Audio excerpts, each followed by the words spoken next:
Makanya Imam Ibnu Katsir rahimahullah mengatakan istiqomah itu sebab Allah menolong kita atau turun pertolongan Allah kepada kita.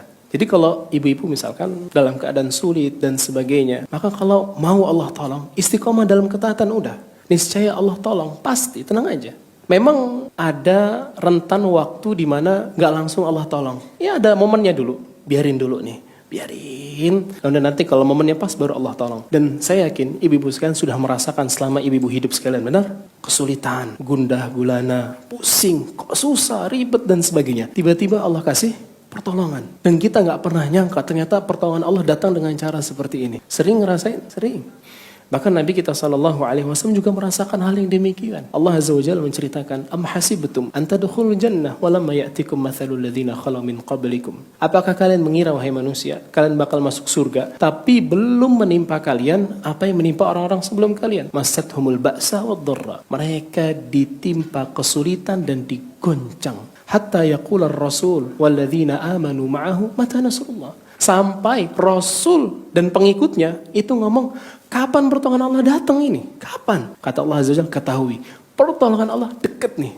Kata para ulama, kenapa sampai seorang Rasul dan para pengikutnya mengatakan kapan pertolongan Allah datang? Karena mereka sudah ditimpa musibah yang luar biasa lamanya, dan mereka terus sabar sampai pada momen mereka yang ngerasa harus pertolongan Allah turun sekarang. Kalau enggak kita udah enggak kuat. Jadi maksudnya adalah pertolongan Allah itu akan datang di momen yang pas. Kalau kita diuji sama Allah Azza wa Jalla, jangan cepat-cepat minta Allah angkat ujian itu. Tenang, nikmatin dulu ujian itu. Nanti Allah Azza wa Jalla akan berikan, pasti jalan keluar pasti. Tapi di momen yang sangat-sangat pas. Ada sebuah kejadian, ada seorang cerita ke saya. Dia berharap sekali untuk bisa umroh. Tapi dia bukan orang yang mampu. Pendapatan per bulannya pas-pasan dan sebagainya. Punya tanggungan dan sebagainya. Buat nabung susah. Tapi dia berdoa kepada Allah Azza wa Jalla. Semoga Allah Azza wa Jalla mengumrohkan dia. Dan dia husnuzon sama Allah Azza wa Jalla. Husnuzon. Saya yakin kalau saya udah doa sama Allah, pasti Allah tolong. Gimana pun caranya Allah wa'alam bisawab. Gak tahu saya. Tapi saya yakin kalau saya udah minta sama Allah, pasti dikabulin. Subhanallahiladzim. Akhirnya dia berangkat umroh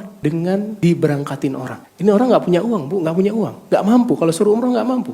Hatta nabung gak akan cukup. Butuh waktu yang lama. Tapi dia husnuzon sama Allah. Dari dia berdoa, mungkin hanya beberapa bulan akhirnya dia berangkat. Kalau kita benar-benar menggantungkan diri nih kepada Allah Azza wa Jalla, tenang hidup kita ini.